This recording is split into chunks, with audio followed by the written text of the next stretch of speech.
I don't know why, but you are watching the Madness Comic Network. Are you mental?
In the heart of a major city, in a place raised to honor Earth's past protectors, the world will again learn, sometimes, superpowered intrigue doesn't stop at the grave.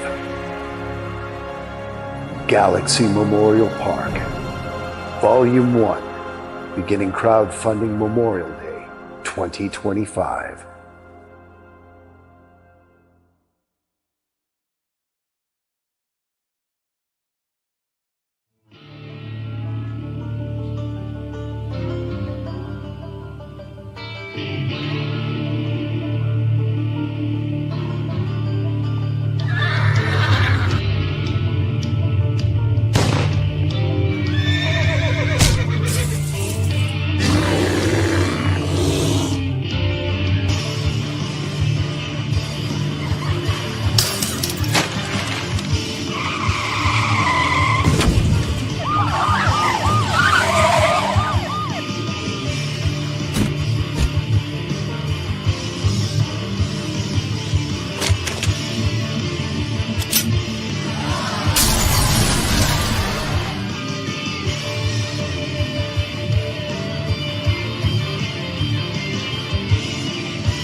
The Madness Comic Network and comic-related madness proudly presents Madness Tuesday Morning Brew.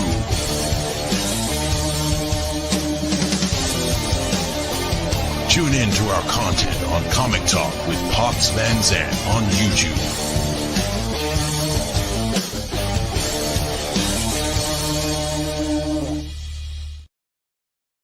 Yep. Guess what day it is? It's Tuesday, my friends. Oh my gosh, it's great to see you. Although I gotta say, it is so freaking cold out. It's like too cold to human. I would like to spend the day being a burrito. I think that's a great option. I would like to be a burrito today. Yes. I want to give a couple shout outs this morning before I started talking. I want to give a shout out to this way. Geek Out in Burleson and in Mansfield, Texas. It's a great store if you like nerd things, including comics. Charles Boyer is a friend of mine, and they carry Path of the Pale Rider all the time. So if you're looking to pick up a copy in the wild and you're down in Fort Worth area, please stop at Geek Out. They carry everything, tabletop games, card games, books, minis, manga, plushies, food, you name it. They got all the things. It's a really cool place to hang out. I enjoy it there. Just in case you were living under a rock, Path of the Pale Rider is going live in like less than 2 weeks for issue 6. Yeah. It's crazy. It's crazy that we're this far. We're like, this is halfway through the first arc, which is amazing. And the next issue is my 100% favorite issue in the first 12, which is that issue number 7. So yeah, it's a snow day in Texas. In the south, are you? Yeah, because Lou is farther down, so she got snow. Funnily enough, I'm farther north and we did not get snow. It's just so freaking cold. I can't stand it. But anywho, let me drop the link here. If you guys haven't signed up for pre-launch, here's where you do it. I'll put the link there for you. Gosh, we have so many ideas of cool stuff. In fact, I dropped an idea on my Facebook page just this morning, like 15 minutes before the show. You tell me, guys, do you think, what if we brought back Pogs? I know this is crazy, but if we made Path of the Pale Rider Pogs, is that something that you would like? You know what I mean? Sometimes it's like I get excited about things and then it's like and then nobody else. I mean, you know what I mean? So you tell me what you think. Would you like Pogs? Because we could do it. We're doing all sorts of other stuff on this campaign. In case you aren't aware, of course, we have hot sauce. We got all sorts of new t-shirt designs. I think I did 5 t-shirt designs. Gosh, crazy. We got, of course, new Funko Pop is coming, new secret reward, wooden covers. I have some unique items that are going to be on the campaign. So this beautiful mug, there's only one of these, and there will only be one. I'll make more mugs, but they'll be different colors and probably different styles. But this is the one and only blue one. I'm going to be redoing Jurassic Park. I'm going to be rebinding. This is just a picture of a rebound book because I'm planning on doing the rebind of Jurassic Park during campaign. So you guys can actually watch me do it, which will be fun. We have swag bags. Gosh, we have all sorts of stuff. New flavor of hot sauce. New poker cards. Look at this bad boy. He's so cool. I don't know if you saw this, but we're going to be doing some scratch and sniff stickers. Now, these aren't the designs. Gilbert was working on them. So I actually got the designs yesterday. And that's how the Pogs kind of came up. He was like, these remind me of Pogs. Yeah, I know. Pogs are kind of dead. Would it be reminiscent or is it just like, forget it, Laurie, spend your time elsewhere? Yeah, that's my thought. Maybe I just make a set for myself because I think they're funny. Maybe I'll make a set for Gilbert just because it's his idea too. Also, if we get up to 8,000, which we haven't done that yet, but if we get up there, there's a Big James standalone short.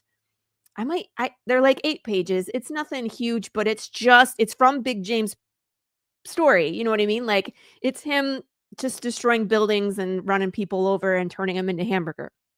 So we could release some pages from that. Anyway, so that's kind of what's coming.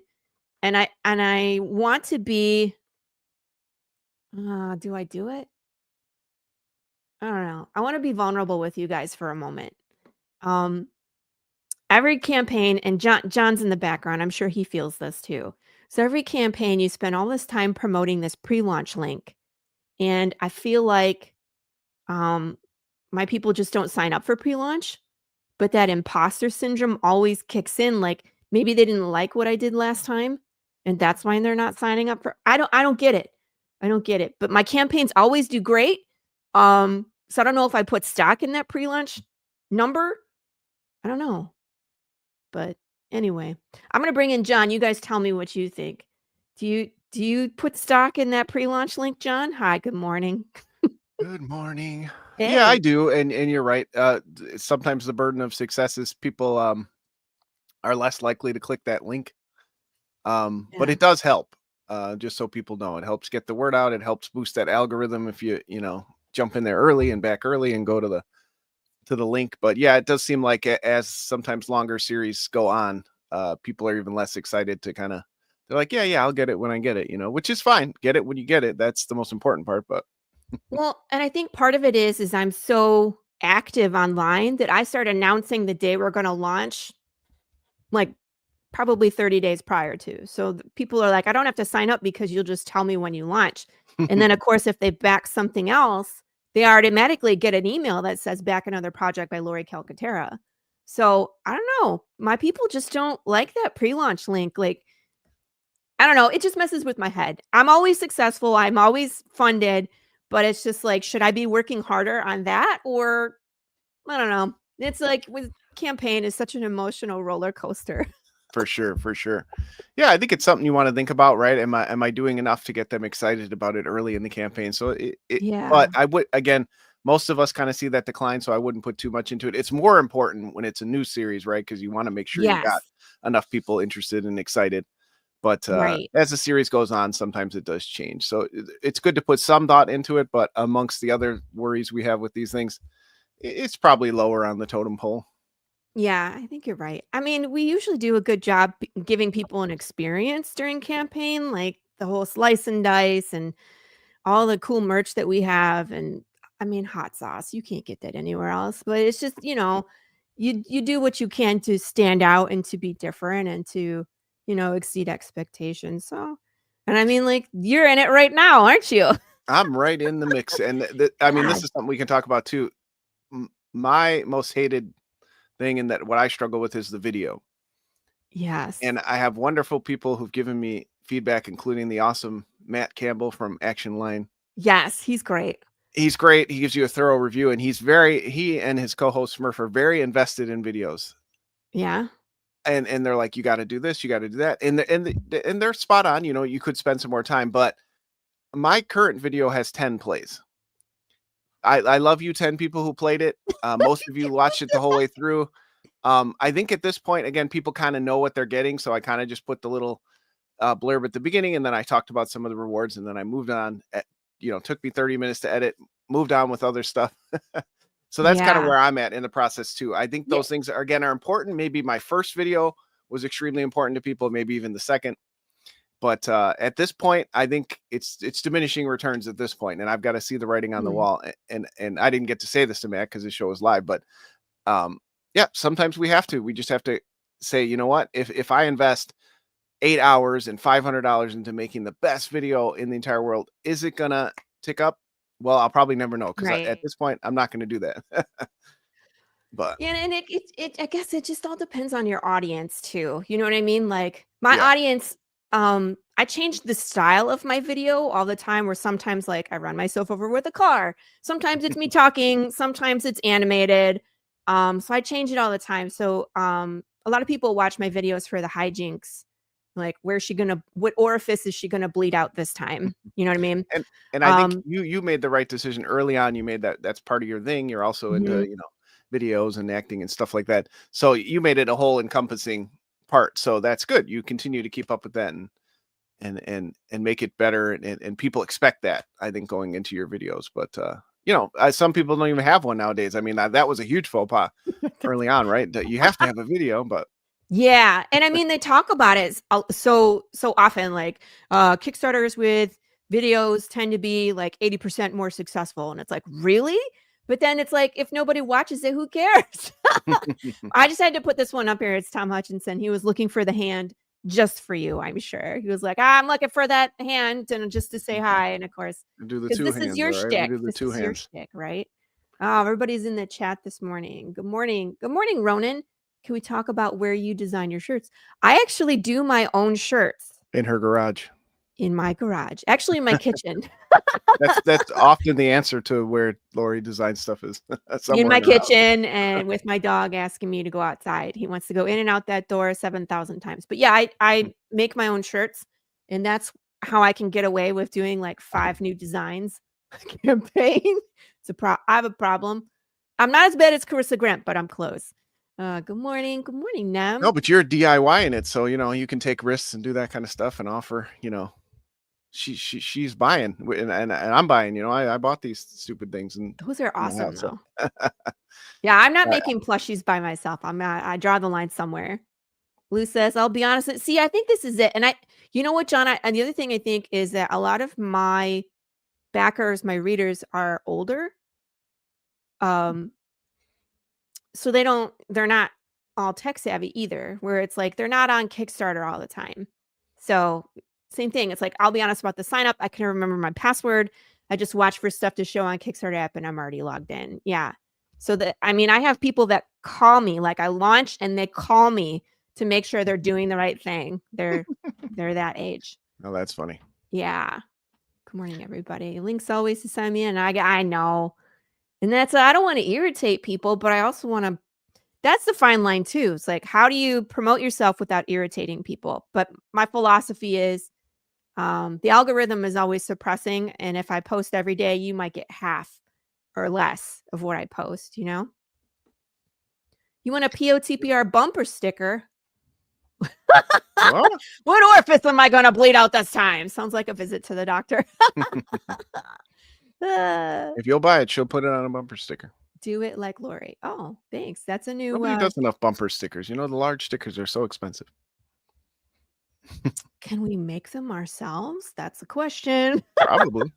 You would be the one to ask. You find a way to make. I think I could do it. You got to get the special kind of vinyl paper that you can print on. But then, yeah. Nam, we could totally do that. That would be hilarious. What's up, Nam? So, John, when were you on last? In the fall? Yeah, I feel like August-ish, September-ish. Okay. Beginning of the fall. That's another bumper sticker. Yeah. So how have things been going since you were on last time? Well, great. We were able to fulfill all 5. They were actually ended up being 6 campaigns, but one of them was launching one twice on Zoop and Kickstarter. So we did actually 6 campaigns last year, including one for the last thing we talked about was our convention, Indie Comics Expo. Yes. Which was not planned ahead of time to start the year, but we did. So we ended up doing 6 campaigns last year. We got those all wrapped up. Everybody's out. Not too many lingering or problems with the mail and delivery. So I'm always happy to go into the next year with a clean slate.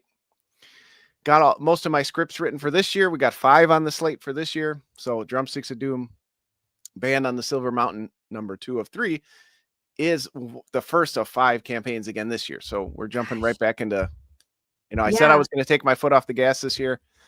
And then I was like, you know what? I was like, you know what? Drumsticks of Doom is taking a couple years. We really need to get going through these issues. And when you have 5 or 6, 5, you have 5 different properties, right? 5 different comic books that you cycle through. It's like you got to start early in the year if you're going to get through all of them, right? Right. Currently, we have 3 ongoings. We're going to be wrapping up at least one this year. So yeah, that's part of it, right? You can't just let them sit forever. I want to keep people excited and get the readers new books into their hands. So, and then we decided we had a one shot that didn't end up coming out last year, so we pushed it to this year. So it'll work out. But yeah, I probably need to stop taking on those extra projects and finding a way to sneak them in and focus. But you know what fun is that? What I do that too, where my poor editor, where she's like, when's the next, 'cause I start working on stuff and then I take a break of my own thing so I can go do other people's stuff.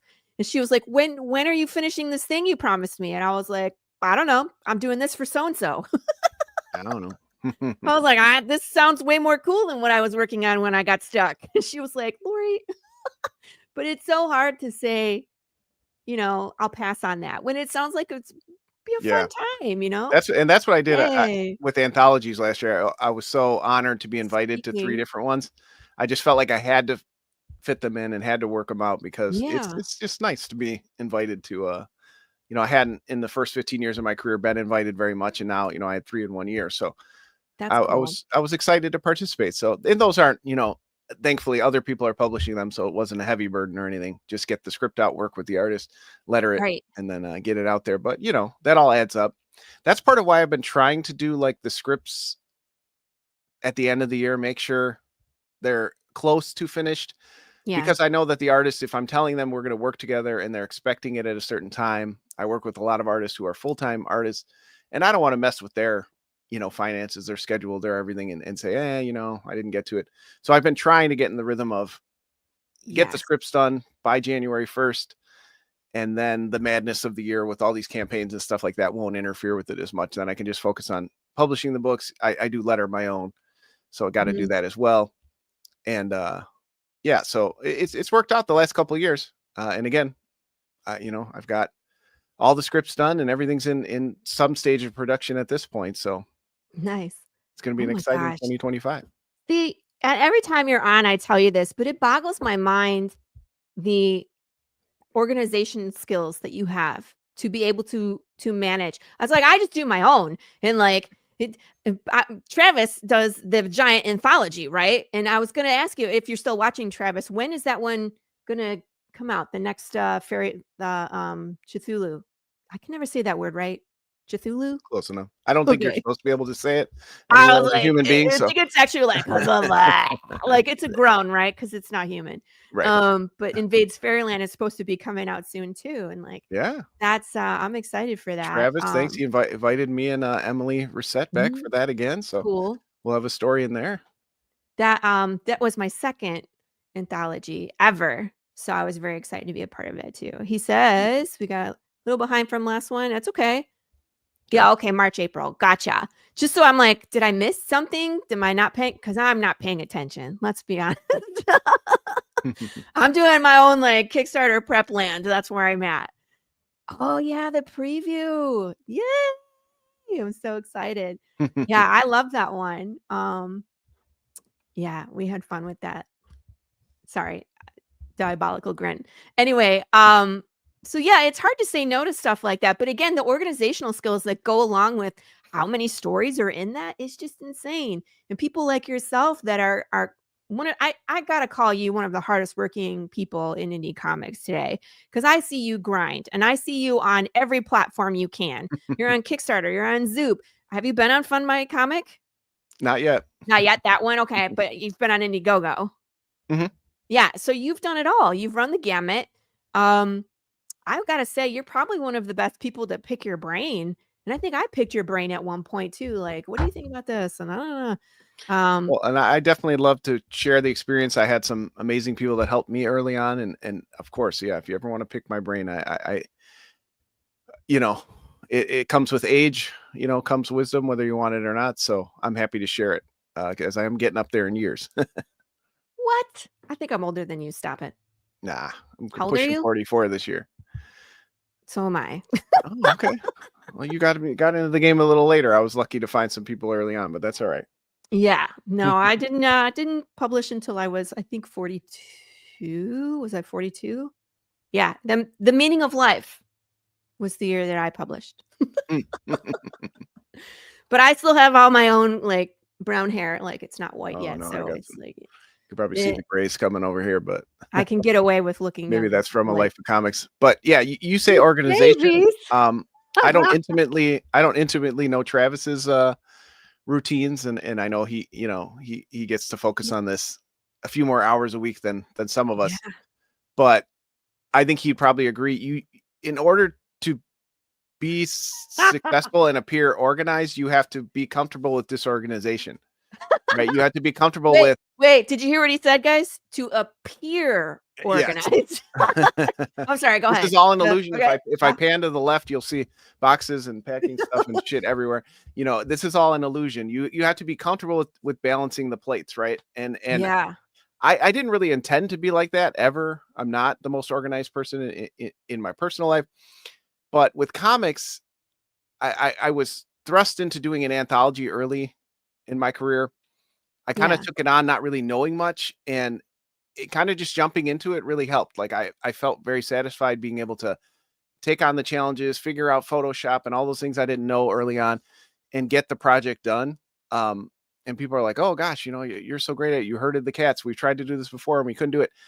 And again, I just like being seen as the project completer. So that's kind of why, Yeah. I have tons of notes in my phone, and, I'm constantly like emailing or messaging people, where they're at. And I think if you're just comfortable with that, it might be my career choice. I'm a social worker. You got to be able to adjust on the fly, and there's always chaos and something else coming up. So maybe that translated over a little bit. So when I do comics, yeah. that's not like life threatening to me, right? Like, Yeah. if there's a mistake made, we can correct it. If something needs to be pushed back, I'm the publisher. We can push it back. Yeah. I like to set deadlines because that helps. I think it helps me, again, stay professional and understand that I'm not just working with myself. Other people are relying on me. But in the end, again, if an artist comes back to me and says, I couldn't get it done, can I have 2 more weeks? We'll work it out. Right. It's not the end of the world. But yeah, you just have to be Comics. comfortable saying, okay, I've got letters done on this, and this one's coming in this. And I don't know why that comes second nature in this world, when, again, in my real life, it's not so much. Well, I think it's definitely your occupation with social work. It's like triage. You know what I mean? It's like Mhm. you have all this information that's incoming, and then you have to put what's most important first, but you have to be able to filter it all through your brain. Does it ever get overwhelming at times? Do you ever? I do. I feel that way. I feel that way today, actually. Yeah. I've been feeling a little overwhelmed yesterday and today, but Yeah. that's more outside stuff. But yeah, it does. Sometimes you forget, like late in the year. I had kind of let the anthology story slip away, and I hadn't really checked in with my artist in a while. And it was like, oops, then I felt bad because I felt like I was holding up the project. So there's times Yeah. where you're like, why did I take on that one extra thing? Or why did I agree to do this? So there's definitely times where, it causes anxiety, a couple restless nights or things like that. But again, in the grand scheme of the world, this is good stress, right? This is ultimately going to be fun things once they come out. So it doesn't impact me that much. But there's definitely times where I've been like, why did I take on that 3rd or 4th or 5th extra project? Yes. And usually it's when my kids are like, we haven't seen you in like 4 geez. days.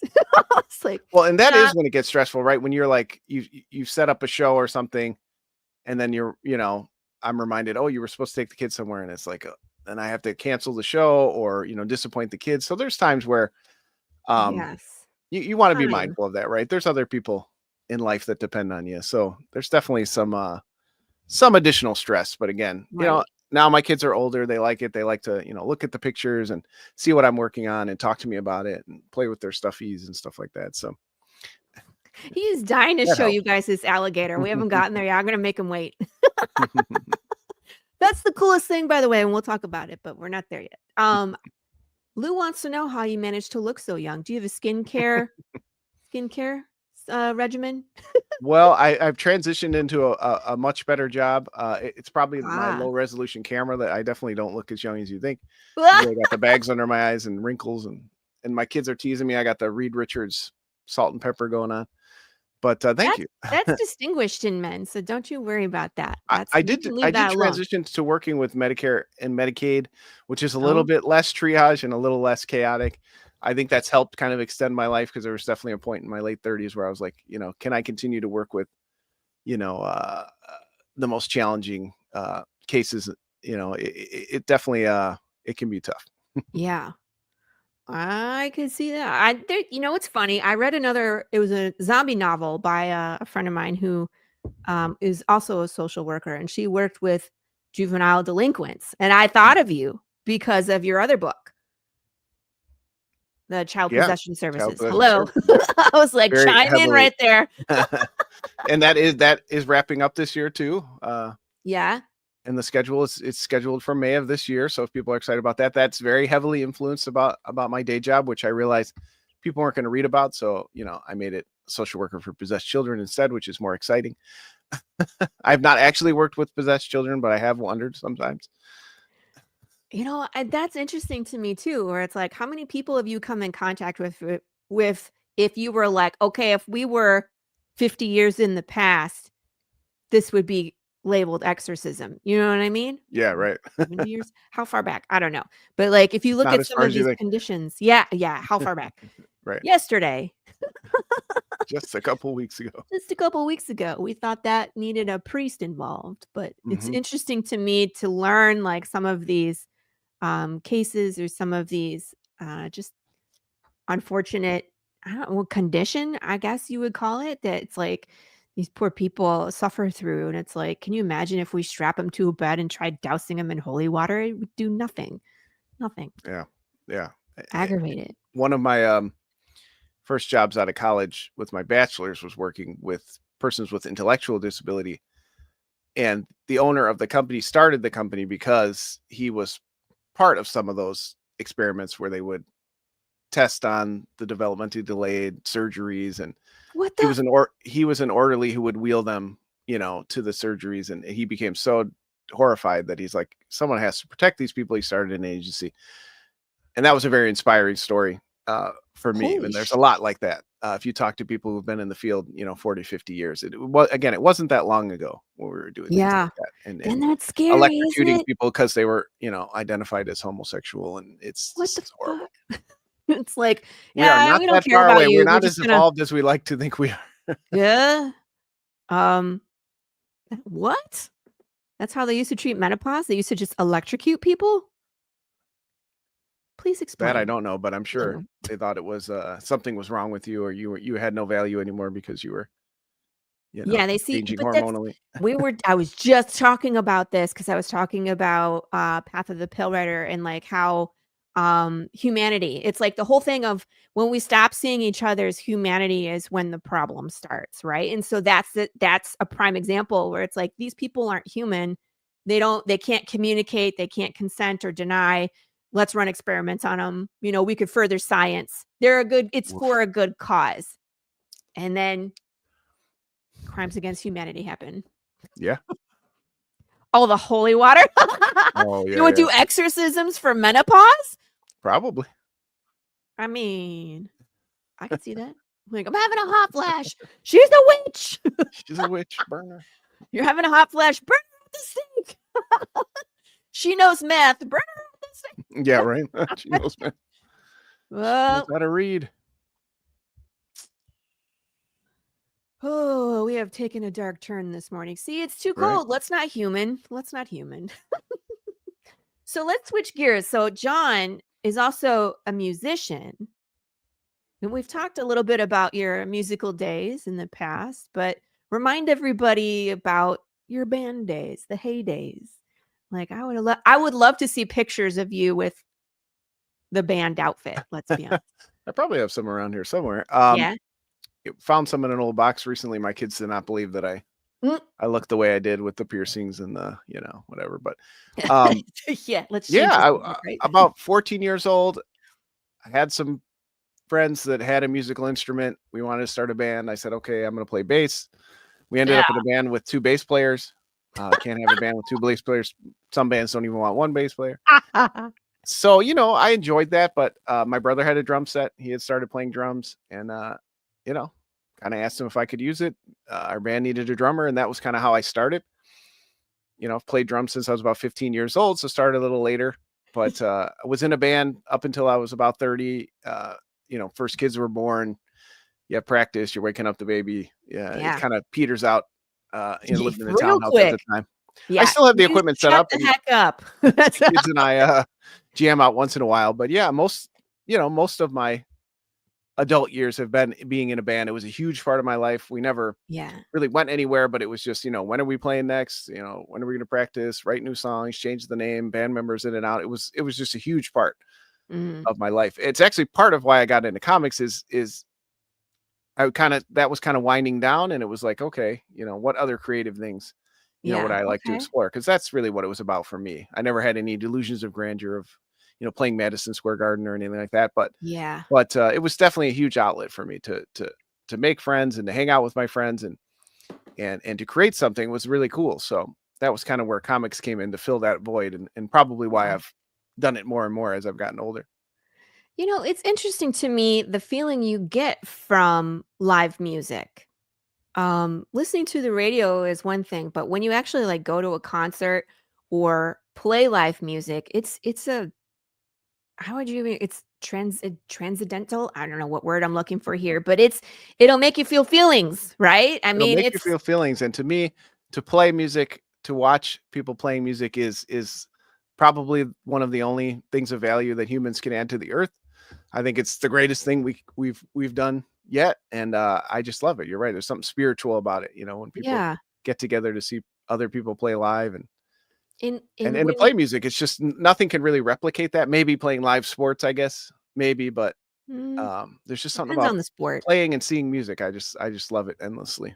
It's such a communal experience too, where it's like we all have the same emotional connection at the same time because whoever's playing is pouring their heart and soul out on stage, and it's like we feel it, and then like the people next to you and the people next to them, it's like we're all together in this moment, and so it's such a interesting thing, human experience. So, yeah, Lou, exactly. This is what you get when you go see live music. So, I mean, to have that in your life, and I totally get where it's like you don't want to give that up. You don't want to give that up. That's an outlet. But comics, yeah, is that other outlet for us too, where it's like we get to pour our heart and soul into it, and we get to tell a story and make people feel feelings. Do you put your trauma in your comics like I do? Yeah, there's always, they say, you don't have to be your characters, and I do believe that, but there's always a little bit or a lot of it, and some characters are more than others. You just, you feel that connection, and it is you can't help it, right? It's part of why we write, to share our human experience with others. Yes. When maybe it's harder just to kind of sit down and talk about it, you can kind of sneak it in there, Yeah. Well, I like to traumatize people with my trauma. I always tell them if I had to go through it, so do you. Sorry. I'm afraid of bears. I'm afraid of insects. I'm afraid of dementia. There you go. Oh, Mm. I should have put that on all of them. Here, let me put that again. I want to give you guys the link to Drumsticks of Doom. We're on Band on the Silver Mountain 2 right now. And here it is, everybody. You can click that link or just go to Kickstarter and look up Drumsticks of Doom. Kicking butt and taking names. 16 Heck days to go. yeah. How long was campaign? 30? 28? 23. 23.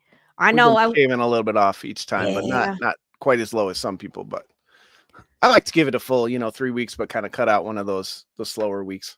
Yeah. I Just feel people, you. like you said, especially I tried to cut it back a little bit more, but then I'm also realizing that some of it is getting the word out to previous backers. Does when not as many people sign up at the front end, you pre-launch. gotta give them time to check it out.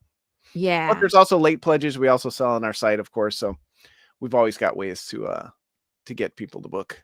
Yeah, but I always remind everybody, especially on this show, that this is the most important time for creators is running these campaigns. So some people are like, yeah, no, I wish I'll just go pick it up after it's done off your website. It's like this is what guarantees that it gets to that website, this Yep. campaign. That is a So, very good point. I don't know if people really understand the work that goes in behind the scenes. We would no. not do this if it wasn't necessary because it is a lot of extra work. I wish I could just post it on my site and people would get excited and 250 people would come. It doesn't ever happen that way. So we go to the social media, we go to crowdfunding sites because it We is need an you. event. Yeah. It gets people excited and having that guaranteed money up front helps the projects keep moving. So you're right. Yes. Like if we don't make this one, like the whole year will be downhill. So it's Right. definitely is the most important thing. It's a huge part of getting that funding going for the year. Yeah, absolutely. I tell people this all the time, and I'm trying to train my crowd where it's like when you come early. The sooner that we are funded, the sooner that the algorithm from Kickstarter pushes us to the front and Yep. will recommend us to other campaigns, and it's just so important to hit that goal as soon as possible, and but your goal is 4,444. I love how yours are. You just pick numbers, and I know that there's like this is what it will take to make the comic, but you make it funny too. So what? I couldn't resist that. I don't know why. No? Okay. Really, really, honestly, the real amount I need is around 5,000. But I always set Yeah. it a little bit lower, make sure we hit the goal. But with prices going up, I usually do 4,000 on Drumsticks of Doom campaigns. About 3,000 on the others, but this one we needed a little extra, so I just kept typing fours, and I was like, I'll leave it. So yeah, it's actually not. It's about 20% less than what we actually need to Yeah. get things fully covered. But again, we do well at shows and afterwards. So I'm okay with, setting the goal just to make sure it gets there. Yes, Chris knows, because Chris is one of us and is a creator, has done tabletop games and comics and novels. And he's like, if you want it, just back it. It doesn't get made without the help of the people. And so, yeah. But I mean, it comes along with the whole, it's the game. It's the game we play. We make things cool and interesting, exciting for people. Hopefully they find us because we got cool stuff, but you got to know we exist, right? So Drumsticks of Doom. I want to play the video. Hold, please. Oh, one of our 11 plays. Hooray.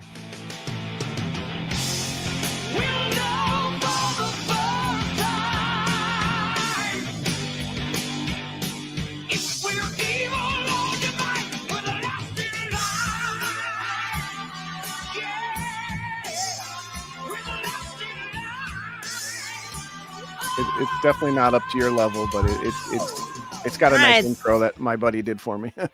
You know what, though? Hello, and then it's just my face to the campaign for Drumsticks of Doom, Band on the Silver Mountain, issue 2 of 3. This is the second miniseries for us from Part-Time Comics. I'm Jon Westhoff. I am the co-creator, writer, letterer, and publisher at Part-Time Comics. And I thank you so much for joining us. We'll keep this one quick and dirty. We want you to jump back into the campaign.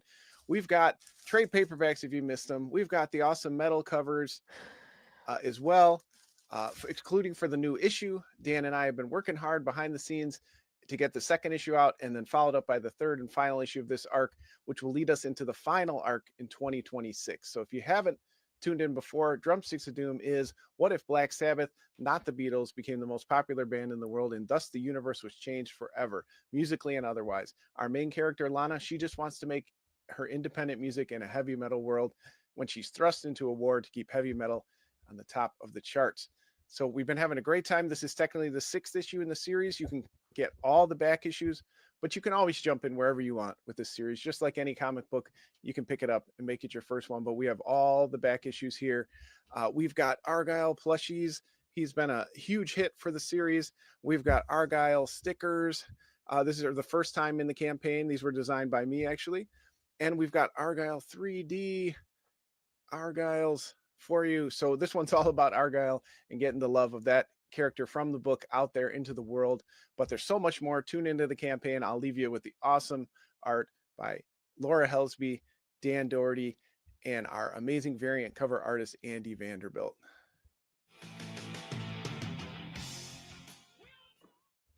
Yeah, nothing too fancy. It's so nice. It's so nice. Just give them the pitch, show them some stuff. And yeah, again, that's usually like the Saturday before a campaign goes live. I go, oh crap, I forgot to do a video. Let me work it out. So thankfully, one of my buddies who's tech savvy gave me an awesome intro there. I know people sometimes cringe at the copyrighted music. Sorry if you get a hit for that, it'll have to mute it. Oh, there. We did. We will. I know people don't like that when they play it, but I apologize for that. But, you know, Ozzy Osbourne told me there's no such thing as bad publicity. So I'm hoping I get some lawsuits or cease and desist letters or something. Well, the problem is that they just take the whole video down and then nobody sees you, which is the problem. YouTube, they'll just let you mute it. You just click the thing and it mutes it, which is nice. Yeah, because I already put it up on mine and it did that. Gotcha. All right. Wow. Okay, so let's take a look. Interior pages are always gorgeous. I mean, like, I've never seen a bad comic from you. Like, I mean, well, thank you. I don't have many talents, but I do have an eye for artists, and that's what I really think is one of the keys to success is get you a world-class artist, and they'll make you look good. And Dan is nothing short of that. I'm so grateful that he has time to work. That for better or worse, he hasn't. The world hasn't recognized his greatness quite just yet, as much as he should be. Yeah, because, that's how I lost Marco. Yep. Someone else was like, hey, I got an offer you can't refuse. And I was like, God dang it. I'm just waiting for Dan to tell me that too. But he works out. He likes Drumsticks of Doom. He's a musician himself. That's part of why I wanted to work with him. We've been friends for a while. So it's working out so far. We're about halfway through the series too. So he's got about 4 or 5 issues left. So hopefully we can get through all the way with he and I working together. And I love that one, he's a musician, so he gets the culture behind it. So the mannerisms, the hairstyles, the life that they're living, he's not missing the mark. You know what I mean? Because you have artists that need references a lot, but if he's a musician as well, he gets it. So you don't have to like very heavily watch what he's producing, because that happens. Yes, And absolutely. That just was very important for me, yeah. not just that he can draw the gear and stuff like that, which he can. He can draw anything, but that he understands the body language, how they hold the instruments, Yeah. what it's like when you're really, singing your heart out on stage, all those things. I do have to sometimes give him tips on the drums, even though he has a drum set for his drummer in his basement. I sometimes have to remind him. But I mean, like, drumming That's is not how its you own set up a heavy thing. metal drum set, all right? Yeah, I mean, if you're not These guitar playing players, drums, they don't know. They don't even pay attention. no, They're like, "Is there someone behind the drum set?" I don't care. no. If you're not I mean, the guitarist, honestly, they think they're by themselves.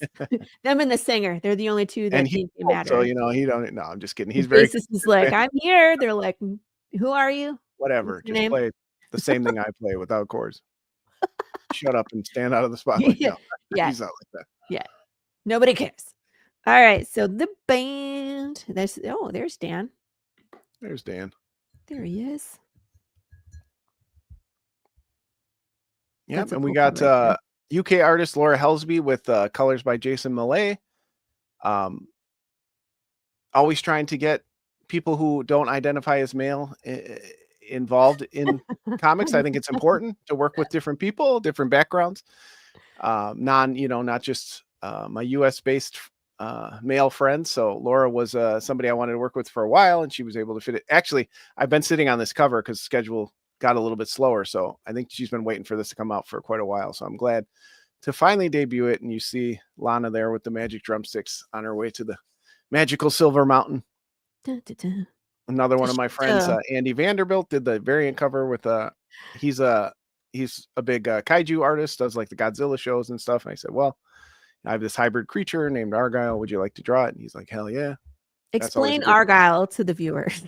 So like the video said, this world is very influenced by heavy metal. Alchemy is popular, witchcraft, all those things your aunts and uncles told you would happen if you listen to heavy metal. Well, guess what? They were right. It happened. It's not as intense as like a metalocalypse or something like that, but there's a lot of strange things that happen when Black Sabbath opens a portal to hell. So Oops. some of it is people started experimenting with hybrid creatures, and this is one of our rescues. This one was illegally created and mistreated and was rescued by one of our characters in the book, and he hangs out with the band. He's their little sidekick protector, and his name is Argyle the Arachnigator, of course, his full name being a cross with the spider. He was co-created by my then 9-year-old daughter at the time. I was trying to think of something, like a buddy, a sidekick for them to have in this world. What would it look like? And I said, hey, Kylie, what would a spider cross with an alligator look like? And she drew me up a picture. I showed it to Dan, and he's like, all right, we're adding it to the book. And off we went. And it's been a whole thing. It's like a phenomenon. It's been really fun. Created the stuffed animals with her and Dan. And Show it. Oh, now we can show it. Yeah. Look. Our first ever stuffed animal. And it was just funny because of all the things, Dan's an amazing creator, and he's done omnibuses and all kinds of cool merch. He said, I've never had a stuffy. This is like the coolest thing. He's like so excited. His kids are excited. Mine are. Everybody who sees him is just like, oh my God, he's so cool. So yeah, it felt like something that we wanted to expand on in the book, because people, as soon as he appeared in issue 3, everybody was all about Argyle. So we're also doing the 3D printed D&D figures. So yeah, I wanted to see those too, the 3D printed ones. Are you 3D printing these? I am not. I actually found somebody on Etsy who did these for us. Yeah. He did an awesome design. It's white right now. You can paint it if you want. But you can't see his 4 eyes really, but they're there. Yeah. And then 8, of course, is wonderful. 8 legs. Cool. Yeah. I almost feel like you need a slinky one. Oh, that's a good call. I wonder how I could have that made. Yeah. I'll talk to Corissa. You could 3D print like a front and a back and have them, and then attach the spring. That's a good idea. Yeah. I feel like that would be funny. I don't know. Don't listen to me. I'm so full of ideas right now. They're not all good. That's all right. That's sometimes how you get to the good ideas, right? Right. But I just throw them out there, and it's like free idea. You do what you want with it. If it sucks, I'm sorry. And of course, we have all previous issues, like any good campaign Yeah. should do, give you a chance to catch up. We've had a lot of people. A part of what I've tried to do, like we were talking about, getting people excited early on and getting them to sign up. I've been trying to announce that we do like bundle deals at the beginning, like we do Mm. limited items. Like the 3D one is only limited to 15, and Yeah. we did some other like get catch up on everything for like a great price. So I've been trying to do that just to kind of get the excitement going early. That seems to be working. Including we're doing a catch up tier. But get all the digital issues for a decent price, yeah, Yeah. it's awesome to see people jumping into that. People still buy the trade paperback that we put out last year, so it's really cool at this point to see people finding it new and just wanting to jump right into getting all or most of the stuff right away. Yeah, I'm always jealous of people when they find like a series, like you're well into the series, and when they find you now, it's like, I wish you were with us in the beginning, but man, I'm so jealous that you get to sit down and just binge read, all of these issues at once. Right. Because it's like in the beginning, it's like you gotta wait between every issue. It's still great, and it's like, of course, we need everybody to just come along for the ride, but it's like the jealousy of binge reading to where you're at is always that's fun too. So it's just a different, way to think of it. But um, ooh, the first 4 real metal covers. Is that an Yeah, option where you can do like a catch up tier in metal? we did, and that did go. You can't get them all anyway, but we did do like a Oh. a huge bundle deal discount. There's actually this will be the 6th now, so those are the first 4 from the first Yeah. 4 issues. There's only a very few left of those at this point, but we got plenty of issue Band of the Silver Mountain 1 and 2. So that's 6 total awesome metal covers. That's cool. Original Sorry, art I was pages I as was add-ons. looking at I've never I done a was cover. I've never let a cover go to the public that I don't own from Drumsticks of Doom. I had yeah. to let it go.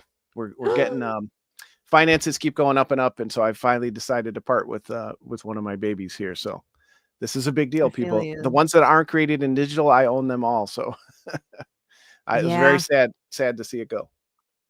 Did someone get it?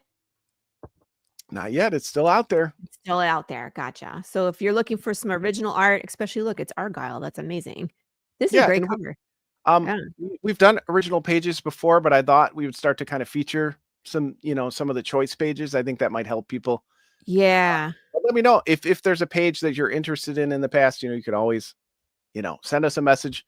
We'll let you know if it's still available. But it's always difficult because at this point we have hundreds of pages of the book. Mhm. So at first I was kind of saying page 1 and 2 are gone, but now at this point it's like there's some from every book are gone.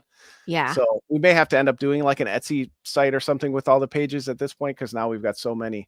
And I'm Yeah. so grateful that my co-creator is willing to let those go to the to funding the campaign. Yeah. So we Yeah. got a couple choice pages in there. Argyle's first appearance. You got to get those. This one where he's Yeah. I love the pages with Argyle. This one, this third page where he's like coming Yeah, it's such a at good the page. raider. It's like, that's amazing. I love him. Of course, I love giant undead bears. So I love me Yeah, a we love good our freaky creatures. animal. Oh, look how cute he is. They made him so cute.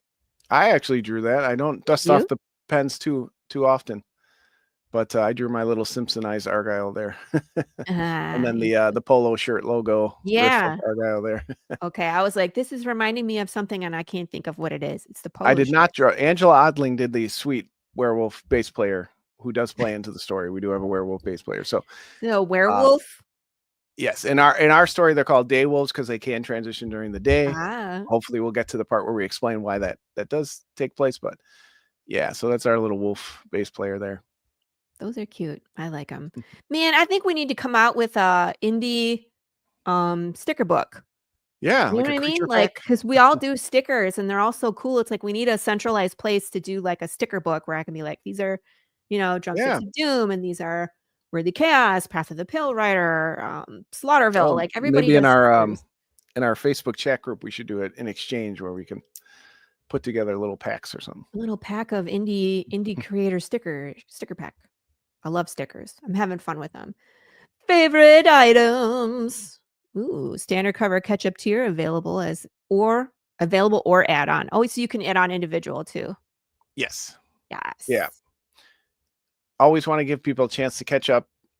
At this point, the issues have been out for a couple of years, so got to give you a decent price to catch up. But we do have a very limited amount of the variants left. Some of those are getting close to no stock, so this might be one of the last campaigns where you can catch up on those. But we always want to keep the regular covers in print and make sure, some people don't like the trades, they want to catch up on the book. So in the flappies. Yep. I think I get maybe 75%. Like when I'm at like a con, 75% will get the trade plus the newer issues. And then, but there's still that 25% that wants all the individual issues, and they want to pick out if I have variant covers, they want to customize the cover selection and stuff like that. So it's always a good option. How many pages? Yeah. How many pages are in this issue? So the first trade was 124 pages. So the first 4 issues with extra stuff. Yeah. About 124. And then the last 2 issues have been 20 pages. So we're about 100, 160-ish pages in. So this issue is, sorry, Glenn, you came in. So this one is, okay. So 20 interior pages. Yep. So we did do a short backup story. Laura, the awesome cover artist, did also do a short backup story in here, but it's 2-page backup and 18 of the main story. Gotcha. But look at that. That's beautiful black and white. It's not just, sometimes you see black and white and it's just like, black lines on a very blank page, but those are not. That's toned. It's beautiful. That's a lot of work. Yeah, it is. And I'm glad we made that choice. I think it really fits with the heavy metal theme. Yeah. And financially, I'm also glad, because we definitely didn't make the choice financially. We thought it would fit the style of the book and, being a heavy metal book and all that. But yes, it's definitely saved us as prices have gone up. Yeah, isn't that incredible? I think I was talking about that, where it's like from the time I closed the Kickstarter for issue 5 and when we fulfilled, printing had gone up twice and shipping had gone up 3 times. Yeesh. And that was just from I think we closed at the end of July, and then I think we printed the end of October 3 times and 2 times. So it's hard. Hey, look who it is. It's Al Mega. Wepa. Good morning. Salute to the chat. Good morning. So these are some of the variants you have left over. Look at these guys. Holy crap. Yep. We've got that's the first. We kind of bunched the first volume together, but all 6 issues have at least one variant cover. So we still have them all. The Kaylin Smith, especially on the first upper left there. This one? That one's getting low. So that's been a very popular one. People love their werewolves. Yeah, people love Karen Needlemeyer loves those werewolves. Don't ask me why. We got some. These are cool keychains. Yeah, Dan's awesome cover for issue 3. We made it into a keychain. Acrylic. One of our mutual friends has a cousin who does it, like yourself, out of their house, and out of the kitchen. I love those. They look so cool. It's like the whole cover. Are they acrylic base and then it's on there? Or, okay. Yeah, printed right on it. Yeah. Going to take some notes. Yeah, and she does a great price. So talk to mutual friend Edward Davis. Edward Davis. Yes. I apologize. What the heck? She has a little company name, but I forgot. We got our heavy. Those are actually drumstick holders. Sometimes people don't see that right away. It does hold a drumstick there through the middle. That's we did do drumsticks for one campaign. We're thinking about bringing them back, but they are a pain in the ass to ship. So. But for now, if you've caught a drumstick, you saw, your favorite band live, you caught a drumstick, you can put it in there. Isn't this a pain in the buttocks to ship as well? This thing? Oh yeah. Now this again was printed by somebody. It's pretty sturdy, but I've had somebody knock one off my table and it broke. And but they're a little smaller. Like a drumstick is 16 inches, so it's super difficult to find a box that can safely ship something this big and a comic. And it was a whole thing, but I may bring it back again. People were very excited. I did not think they sold out instantly.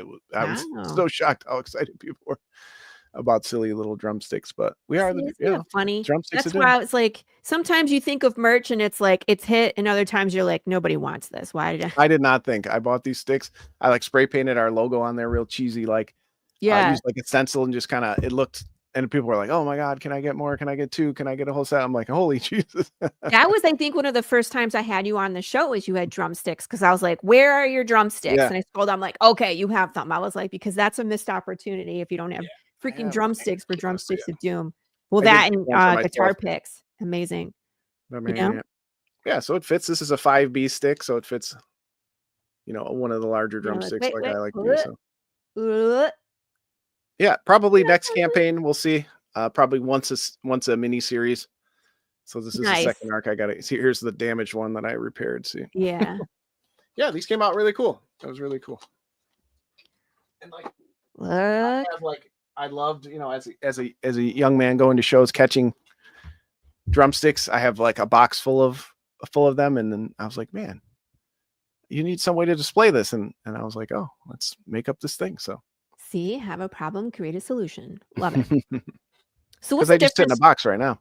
What? Yeah, yeah, yeah. That's exactly what we don't want. Look, I have all these beautiful things in a box where no one can see them, collecting dust. What's the difference between these two right here? So we did do a variant of our trade. I know Oh, people don't always do that, but part of Make 100, we were part of last year. yeah. We decided to do 100 copies of the awesome Maria Wolf cover there. Okay. So there's only probably about 40 left. So those are hugely popular, but the main cover we wanted, Dan's cover on there, but yeah, I thought it was like a cool thing. People get to choose their cover just like with single issues. Mm-hmm. So get it for just a couple dollars more. You get the So get it. limited. This is so cute. I would totally do this. I love the beanie. Who's what's the name of this child here? This is Kylie. This is my daughter. She's so cute.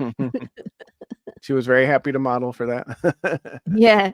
I like the fingers too. She's like, "What's up?" Did you make her do that? You're like, "Okay, now put your fingers." No, she knows. We do that all the She time. does? Okay, We great. talk about metal and stuff, and she knows the sign. Cool. I need hats.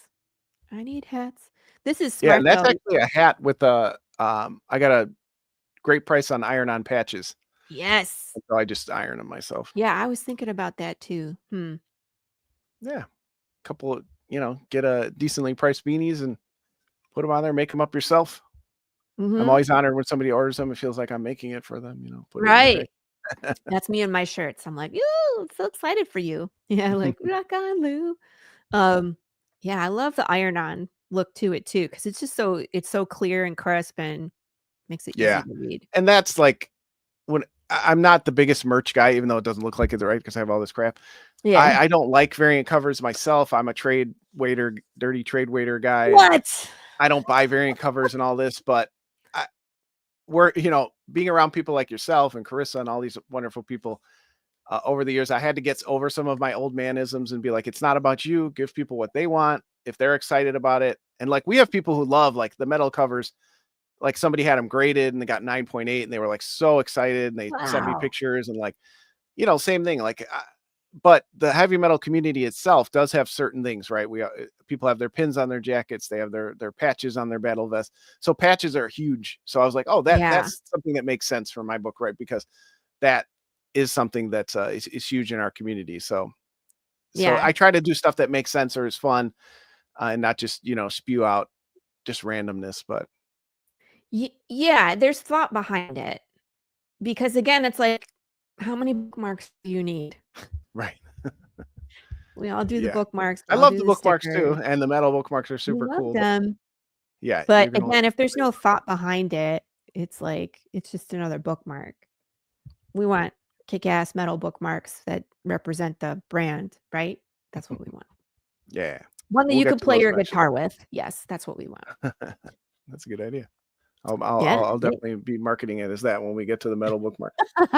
Play your guitar with this metal bookmark. All right. So we had already talked in the beginning of the show that Jon does a plethora of books. That's a word that we should use more, by the way, plethora.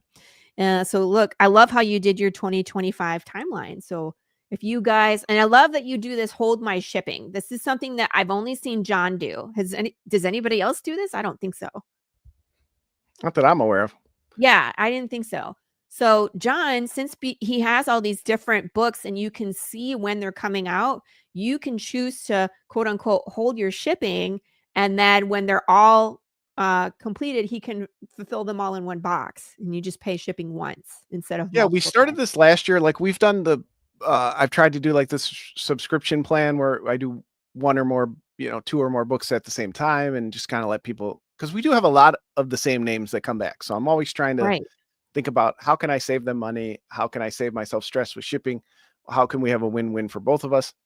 So this is what I came up with last year. People weren't uh, the multiple books at once had diminishing returns, and so I said I'm not going to do that again, but maybe I can do this. So those people who really don't mind waiting till the next book or the third book or the fourth or all of them, they can choose, right? So you choose this as an add-on, then I refund your shipping minus the $1 for the extra postage that will be on the next one.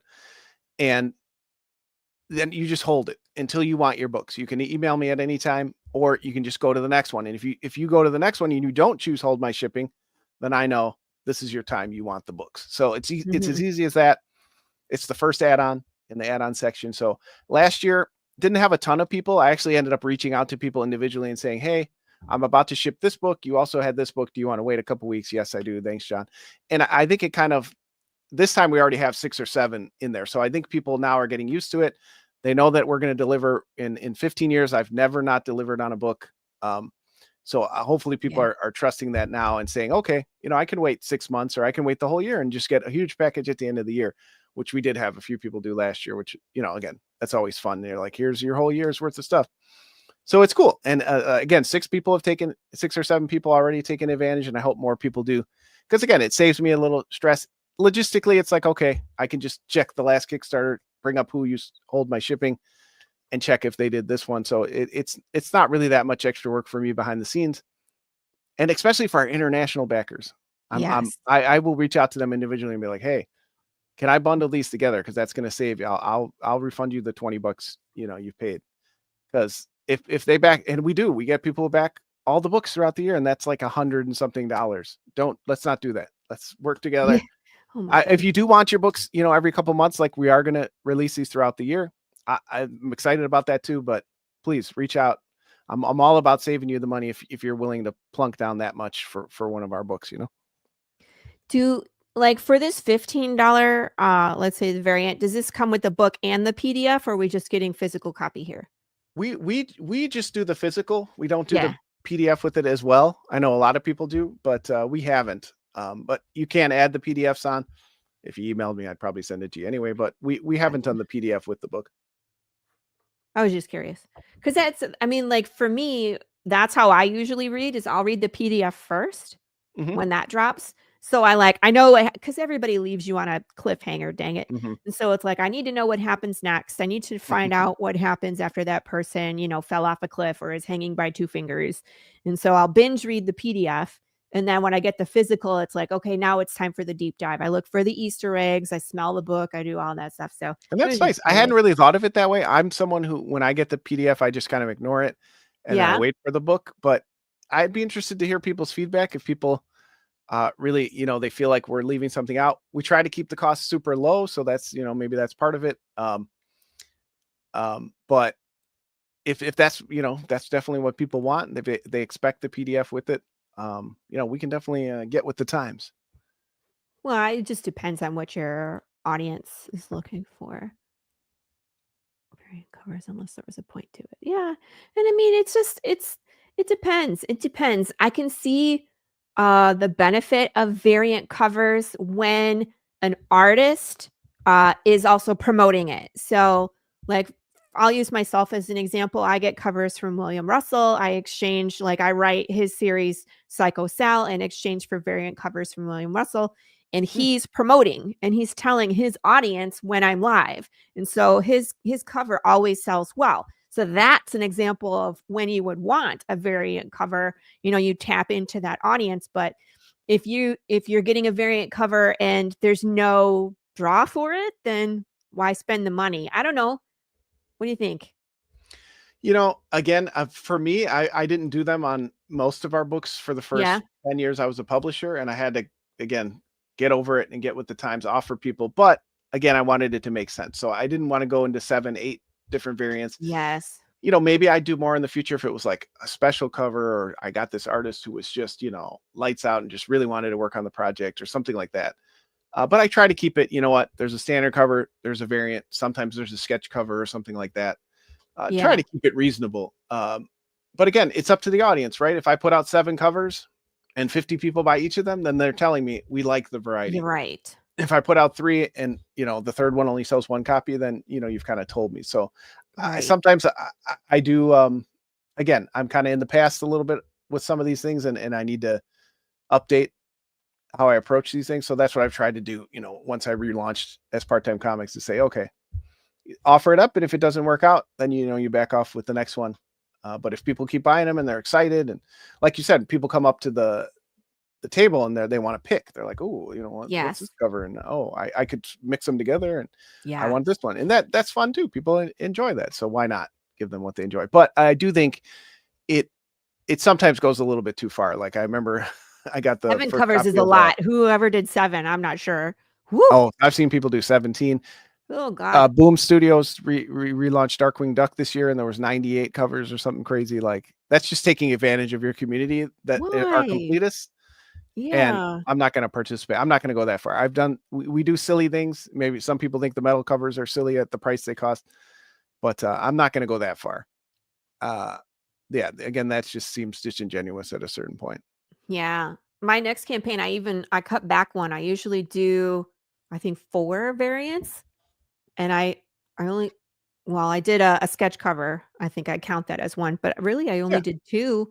There's a William Russell, and then there's a DJ Hall one, and that's it. Like, it's just, unfortunately, there's just I don't have the funds to pay for another cover at this point. Too. So yeah, last year was rough, everybody, for creators. Yeah, that's the other thing too. But you don't know. You invest, several $100s more, and then stop it again. Tom, we want to see you do 99. He'll do it. There'll be pictures like of him. Challenge accepted. His cat headphones. Yeah. That would be great. You should put cat headphones, sneak it into all your 99 covers. Okay, somewhere in there. That would be like. And again, if people do it, it's a huge part of our industry. It's basically what keeps it afloat at this point. And again, just for my personal choice. I'm not, but ask me in a year, I might sell out and do something different. We're all sellouts in the end. So it's just, well, and I mean, like, as soon as you think you figure it out, the method changes. And so I feel like we have to constantly be looking at new methods and think outside the box in order to stay ahead of the game and to be relevant.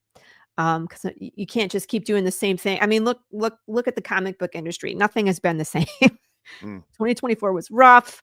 I mean, the whole thing with Diamond, it's constantly changing. So if you're not constantly changing with the industry, then you're going to get left behind. So gotta do. Anyway, we are dark and disturbed today. We are doom and gloom. Welcome to the show. So let's talk about your schedule for the year. So Drumsticks of Doom, Silver Mountain issue 2 is out now. And so it looks like LCS is next. It is, and then I got confusing and just decided I wanted the art in a certain order. So next is LCS right there. Next to Drumsticks of Doom. That is our post-apocalyptic comic about comic collecting. Yeah, that one's a lot of fun, you guys. I got to read the first issue. Yes, you did. Yeah, that one's fun. I definitely recommend it. Checking it out. It's it's my nature is always to be a little bit more lighthearted, but it is a series of global catastrophes has left life on Earth decimated and made comic collecting a huge disaster. A few group of survivors run the last comic shop on Earth. That's the basic premise. Amazing co-creator and artist Winston Gambro is back to work with us on that. We're kind of just doing this as the starting point. There's a billion stories we could tell in this universe about somebody running a comic and collecting shop after the end of the world. Laurie knows there's a certain twist to why the people survived in this world. So I hope people like that part of it too. So there's definitely some intrigue and more beyond just kind of a funny comic shop, dystopian comic shop that we're setting up. But we're going to kind of keep it at this first, see how people respond. And then he and I will decide kind of where the series is going to go from here. I would love to tell a huge long form story with this one. I think the story is there, but we're keeping it at 2 issues to start and see what the interest is. Okay. Yeah.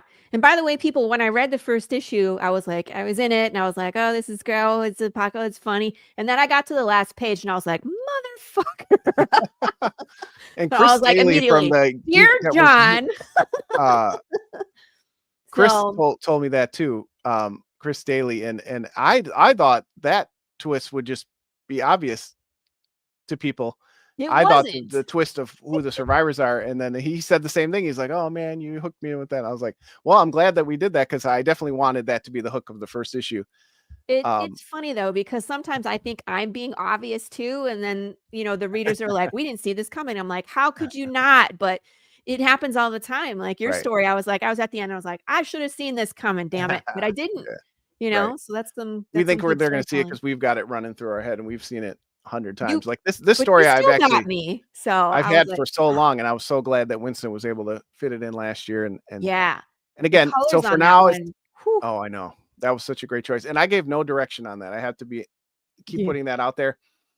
That was 100% Winston. He said, I thought that looked like this palette looked like a post-apocalyptic world. I said, you nailed it. It's a huge part of the story now. It's just so cool. He's doing it. We got our Gone with the Wind homage cover there. So Yeah. so that'll be in March. Then we're back to CPS, Child Possession Services, the finale.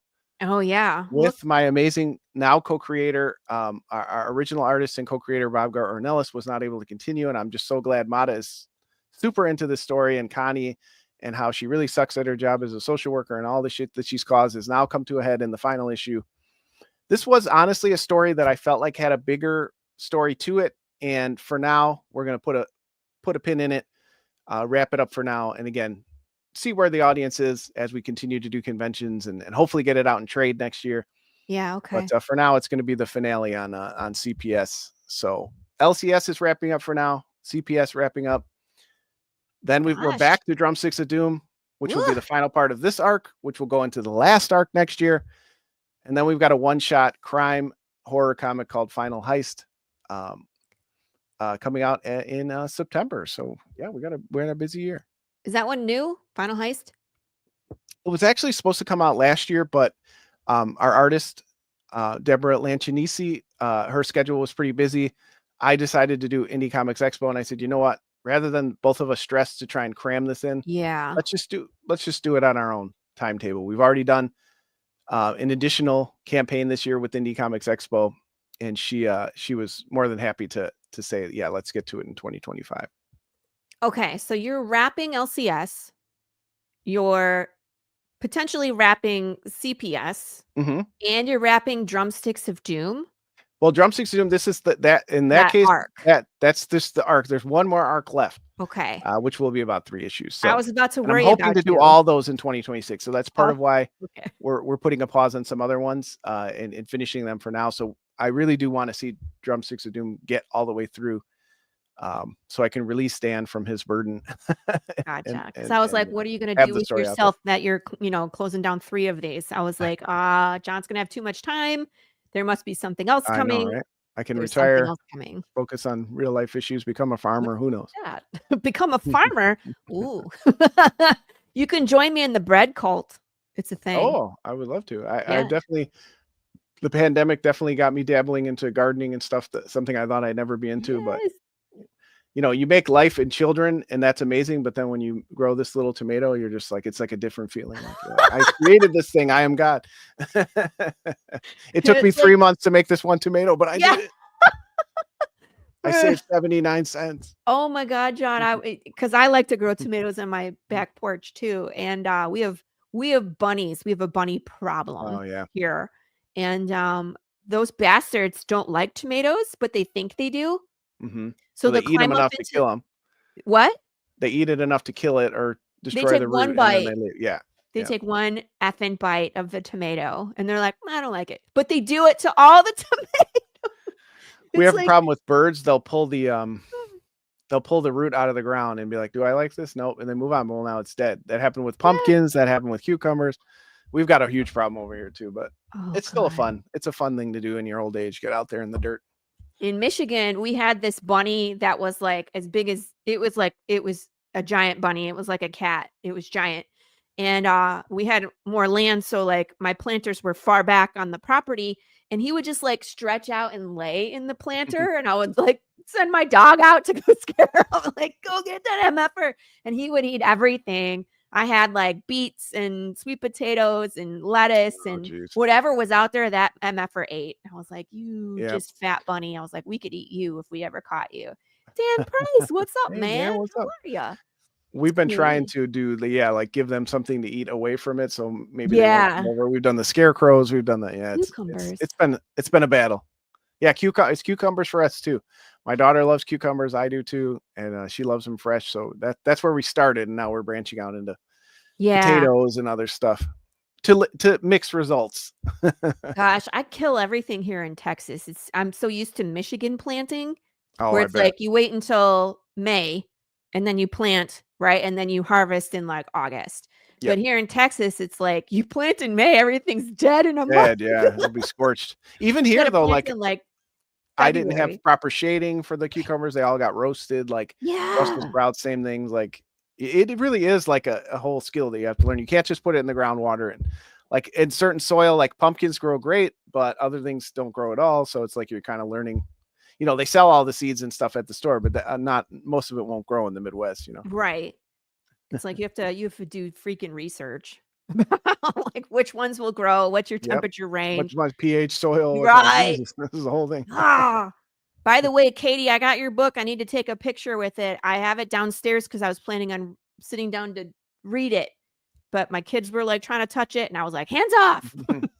Man, go to your room. So my one daughter is very excited and wants to read it. I told her I get to read it first. So I got a purple and gold cover, hand bound by Katie Shaw of The Dragon Child. So we will be showing that off. And of course, you're going to be, John, you're going to be printing with Comics Wellspring. Hello.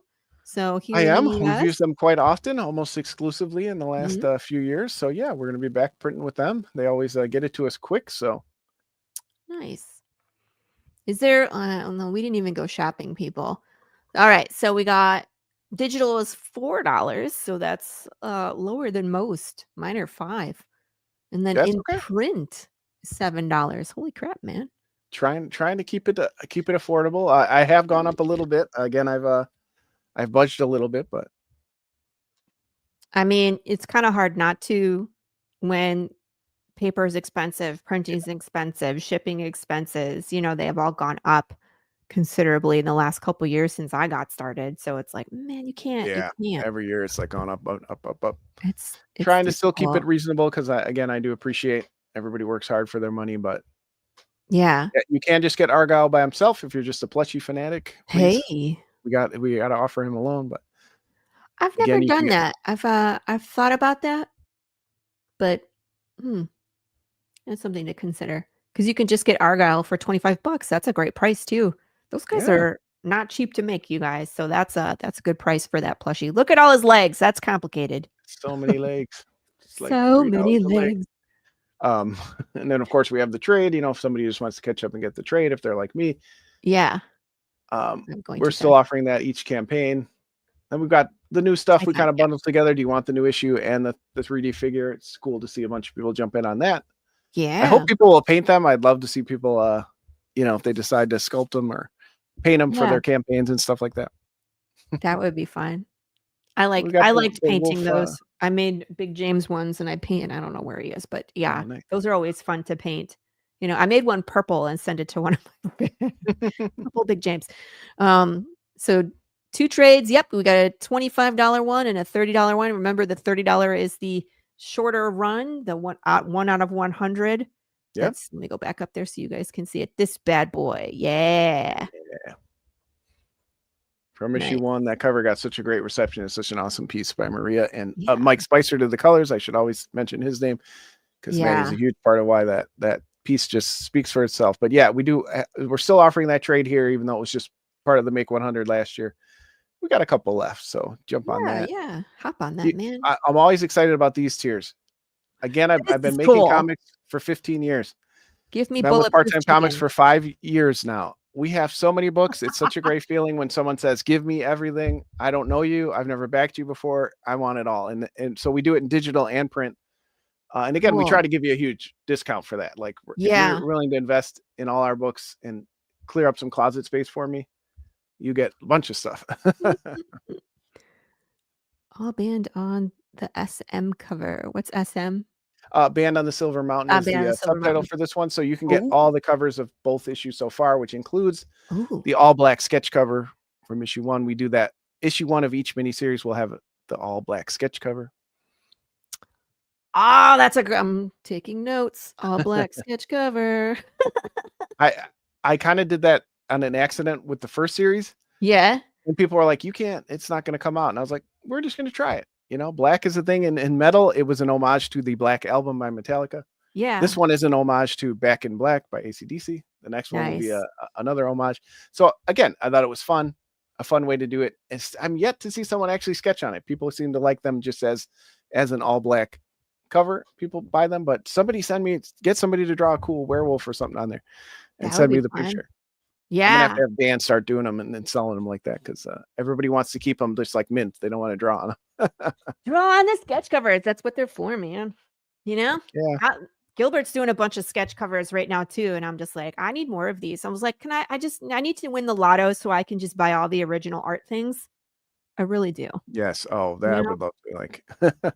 I know you know, because you're like, I own all these original covers. They're not cheap, guys. I wish I could more. Yeah, I want them all. When it's your world, it's like, give me all the things.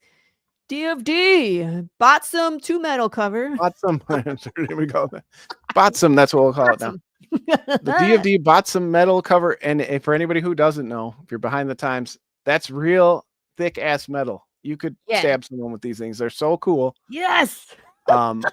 Fairy Photography does such an amazing job. They are so awesome. Like I said, we had somebody who asked me to really look at theirs because they wanted to get them graded. Got a 9.8 from CGC. They were so excited. They are crisp. They are amazing. They come out so cool. We don't put the logos on them, so you can just see all the art in all its glory. Yes, those always do. Naked? Those always do well for us. And we limit those. The first issue was 25. Everyone since then has been 20. What? So we don't print too many. He's one of those. They're expensive as hell. I can't bring myself to sketch on the sketch covers. I know. I have a buddy like that. He's like, I'm gonna mess up, and then I'm gonna have to like white out the whole cover. It's like, I'm sure it'll be fine. Can you imagine? It's Take just the a white out cover. Be like, it was black. Cover. Now it is white. But then you can like scratch through it with like a coin or something and make it like a scratch. Don't do that. Don't do that. That was a bad idea. Hi, Whitefire, by the way. Nice to see you. Hey. Early bird. Is this still going on or is this done? It's available. It's available. There's only one left. So this one's kind of more of an early bird as far as the amount. And one person got it already, so only one left. All our books for $99. It's like 17 books. That's a lot of books, man. Minus the trade. You can't add the trade as an add-on, but all our single trades are pricey. Only one of our books is actually sold out. One of our early we did a tribute to Magic the Gathering, a zine. And I haven't got that one back into print yet, so I probably should, because now I feel like people are missing out on one book, but we'll see. But all of our other books, we've kept everything else in rotation. Well, and I mean, sometimes there's something to be said about being exclusive, like because like my Funko Pops, I'm like, we're only doing 5, and if you don't get it when we do this run, we're probably not coming back to it. And so we did. I think Big James was our second one. And now we, of course we grow, and now everybody wants a Big James Funko Pop, and I'm just like, we're not doing that. So we might go back later and do a different design, so that one stays exclusive, because it's like that's a good idea, right? When someone gets the exclusive one, and you're like, I'm only making 5, and then you make like 400. Oh yeah, that burns you. You feel burned, right? I thought I had one of only 5. Right, exactly. Everything minus the metal. So. Question: if you threw one of the metal comics like a frisbee, could you behead zombies? Is that I think so. Tool in the apocalypse? Somebody with softened flesh, yeah, you probably could. See, I'm sold. See, you can use it as a weapon, guys. Protect yourself in the apocalypse. Yeah, that's every cover we have left. All with current pins, beanie hat, with the trade, all the stickers, the current guitar pick that we have. Keychain, Argyle plush, the 3D figure, get everything. Just all you have to do is for 145. Yeah, it's mega. It should be like $500. It's mega discounted. You get like 25% off. Mega Because there's nothing more satisfying again than packing a huge box and saying, "Here's all my stuff." Yeah. I could just see John like lugging it to the post office. Mm-hmm. Like, I just want to ship this. And like, sir, we don't do that. Put your box back in your closet of things. What's the heaviest box you had to send to somebody? 6 pounds, I think. 6 pounds. I sent a box to Gilbert for 18 pounds. Yeah. Oh wow. Yeah. Oh, for co-contributors, I've definitely sent, a 15. Yeah. Yeah, exactly. It's like, I hope you're okay with this. It's all in one box. All right, everybody, I'm gonna go back. All right. Refresh. So again, if you haven't backed this yet, what are you waiting for? What are you waiting for? Right. Put that link Right. back And we up certainly below. understand, as we say all the time, it's difficult times around the world. We know not everybody can back. Giving those shares on your favorite social media, telling Yes. someone you know, all those things really, really, really, really help these small business 100%. owners that we are. So please, if you can quickly send out a share. You can still follow it now, and it will remind you at the end. So if you're not ready to commit right now, do that as well. But any way that you share the campaign out, it goes so far, so much further than people know. If you want to read it, issues 1 and 2 of this one specifically with the my brain, Silver Mountain. Yes. Mhm. I didn't want to call it the wrong thing. It's $4 for Bought 2 some. PDFs. That's a great buy-in price. Yeah. And every little bit helps. So your $4 will make a difference, guys. And if you're still not sold, right there under the first cover for the issues, there is a 10-page preview of the first series. So if you do need to kind of dabble your toes, we're also just last Friday, the first issue is free on Global Comics. So if you're a Global Comics reader, you can get the first issue there. That's it right there. So yeah, if you're still not sold, go check it out for free. There you go. Beautiful. Again, I'm not confident in a ton of things, but I am confident in my ability to choose the right artist for the gig. So if this doesn't sell you on it, I don't have anything else for you. So if you look at Dan's art and you're like, that's not for me, then that's fine. What more can I tell you? Right. It's gorgeous. It's a gorgeous book, guys. Anyway, the link is there. You could go find it on the Drumsticks of Doom, right on the Kickstarter, right here in green. You could go check it out for free. Yeah, I mean, it's a no-brainer. Go back this project for sure. Hey, good morning, Bloodline Josh Perry. Hi there. So, John, what else you want to talk about? Well, we've talked about so much. I appreciate you giving me the time. I know you're a busy woman, so I appreciate you finding some time to talk to me again. We'll bother you again in 3 months. We're on the next book or so. Well, and that's part of the fun of, being in the community and having a podcast is that I get 2 hours to hang out with just John and see how he's doing and hear about his projects. And, we get to catch up, which is one of the best things about it, in my opinion, because I'm invested in your journey. I want to see you succeed. And it's like, I love the indie comic community for that reason. It's like, it's part of the journey. It's part of the journey, right? And Absolutely. I mean, and I definitely think that we all have our financial goals, and they are important. We can't create the books without the finances coming in. right. Most of us do it as a passion project, but we've got co-creators to pay and everything. But I do think that not enough people slow down to enjoy the process of it. So, some of the journey is, meeting people like you and having our chat group and laughing with each other and crying with each other and all that stuff that goes into the process. If we're only focused on, did my campaign make $20,000? Did I get 300 backers? You're going to miss a lot of the joys of creation. And again, I don't have any delusions of grandeur. I'll never win an Eisner. I'll probably never write, for the major publishers. So why wouldn't I want to enjoy the time I have, the relationship with the readers, fans coming up at shows, all that kind of stuff. You got to slow down and enjoy that, or you'll miss most of the fun of all this. Right. I call it embracing the suck. And the joy too, right? Right. I mean, if you're only focused on only these minimal goals, you miss all the success that you're having, Right. And for me, I'm always talking about like, oh, issue 7, but it's like we have to enjoy the process of making issue 5, of making issue Right. 6, and like letting people. Oh, thank you, Lou. Thank Yes. you. Yay. Ta-da, 103. Amazing. You get a blah from John himself. But that's, I mean, you have to enjoy the ride. You have to be in the process, enjoy what you're doing, and still look forward to what's on the horizon and what's coming. And so it is Absolutely. part of it. Don't give up on your goals, sell yourself short, but don't always just focus on that thing down the road. There's all kinds of great things that happen each step of the way, you know? I always feel bad when there's some newcomer who's like up and coming and they're like, I'm pitching to Image. I'm only Yeah. doing this Kickstarter in the meantime until I get picked up by Image. And I don't want to bust their bubble where I'm just Yeah, like, yeah. man, that might not ever happen. You know what I mean? But that's part of the reality. It's like you have to be in it because you want to do it, and that you'll do it until if and when someone picks you up. But you have to be okay with no one picking you up. Do it yourself. Absolutely. Absolutely. I'm a social worker, as we've said many times now. I hear people have very unrealistic goals often.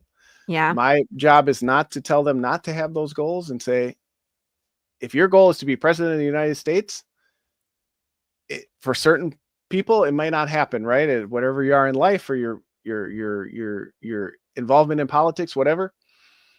But let's break that down a little bit. Are you saying Yeah. you want to be involved in politics? Okay, great. Are you saying you want to be a politician to help your community? Oh, now that's different, right? Let's talk Public about what that service, looks like. And right. what are you doing instead of just focusing on my end goal, which is to write Amazing Spider-Man? Why would I want to skip past the 250 people who backed Drumsticks of Doom and say, you mean nothing to me. You're just a stepstone on my road to this goal. No, I want to enjoy that. I did it. I did this thing that so many people don't do or can't do or don't have the ability to. I get to do that. And that's something we should all enjoy, right? It's the Yeah. barrier to entry in comics is so low. That's a great thing. And that's why there's so many great and awesome books and amazing stories out there. Yeah, I get to come on your show every 3 months and talk to you for a couple hours. If that's not enough for you, then maybe your goals are set too high. Right. Everybody's goal should be to come on Laurie Calcaterra show every 3 months. I'm just kidding. And you know what's crazy though is we're booked out to, I want to say, I think mid-April. I think I have the first 2 weeks of April are gone. I think the whole month of May is gone except for one. Wow. So if you guys are wanting to come on the I Brew, guess I better jump back in the queue. yeah, it's like, Or you know we're what? Maybe gonna- it's my time to step aside and let some other people, because now I've been on 20 times. you're not I don't think you've beaten Corissa Grant. I think Tom Hutchinson Wow. is trying to beat Carissa Oh, Grant yeah. this year That's because he's coming that's on his next goal. week, and I think he booked I think April and May, or May and June. Nice. So there's No going to one be will some ever beat Carissa. I contention know that for for sure, but the Carissa Grant crown on the Brew, but that's yeah. fine. She can have it. She's had a lot of success lately. She can have that title too. Yeah. She is the queen of merch. We have to give She her is. that. But she has some great ideas, and like her and I'm a bad influence when it comes to merch too. And I feel bad for Carissa because she's just like, we're gonna do it. You know what I mean? So if Yeah. I come up with her, she's like, what do you think about this? I'm like, this is great. What about this, and this? She's like, I'm gonna do all of it. I'm like, oh, I'm sorry. 3 months later, she's like, I did all the things, and you're like, oh, I gave up on that. Oh, You're that like, was a I silly wasn't idea. saying to do it all now. It's like, No. maybe spread it. No, okay. Well, she did all the things. Oh, Lou says the energy and positivity of your guests made me dig out my stories. Yes, and I'm writing and Nice. drawing. Oh, I'm so glad to hear that, Lou. I love it. I love it. You know what? Funny. I don't know what that means. What are you saying? What are you two talking about? Oh, we're just trying, the Just journey of indie reminiscing comics. about the glory days. Yeah, the journey of an indie comic creator and coming in with high hopes and realizing that it's no greener on that side of the fence. It really isn't. Yeah, and So, again, like you said, not you don't want to discourage people, but there's very few people that reach that pinnacle of the mountain and like you said, get picked up by all these publishers and have a long, writing career. I'm fortunate enough. I'm gainfully employed. I enjoy my employment. I'm not looking for an escape. So I take that as a privilege, right? I get to do this yeah. on my time, on my schedule, the way I want to do it, with my Yes. co-creators that I want to work with. So I mean, that's a cool place to be in too. I may not have 10,000 readers, but I have, several hundred pretty pretty rabid readers, and that's a cool feeling. You know what? Josh, we're going to talk about another show. I promise you. This is just not the show. So make sure you tune in every We talk week. about the horrors of reality. Horror movies, yeah, horrors of reality. That's even scarier. But no, well, we will talk about that with depending on who the guest is. But today is not that show. But this is something that someone asked me recently, and I didn't know how to answer it, John. So maybe I'll ask you. When did you know that you had like fans that would follow? That you're building this like audience? When did you realize? And you know what I mean? Like, Well, that to be honest with you, it was definitely this second go around. I was with a previous company for about a decade. A friend of mine and I, self-published, and to me, I did have some, but it felt more like it was just friends in the community that were supporting you because you had a book out. Not to say we didn't have any, but Yeah. maybe I wasn't seeing it then. But now it's like really the third or fourth part-time comics Kickstarter when you started seeing the same names and they're people you don't know, or somebody who, has only backed, 2 or 3 Kickstarters and then they come back for the next one and you're their fourth or their fifth. So you start to see that it must be, something that you're putting out. It took a long time to really see.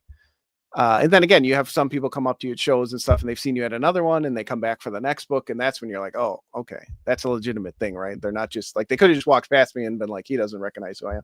But they made a point to come up and said, oh, I saw you at this show. I got this book. Do you have another one?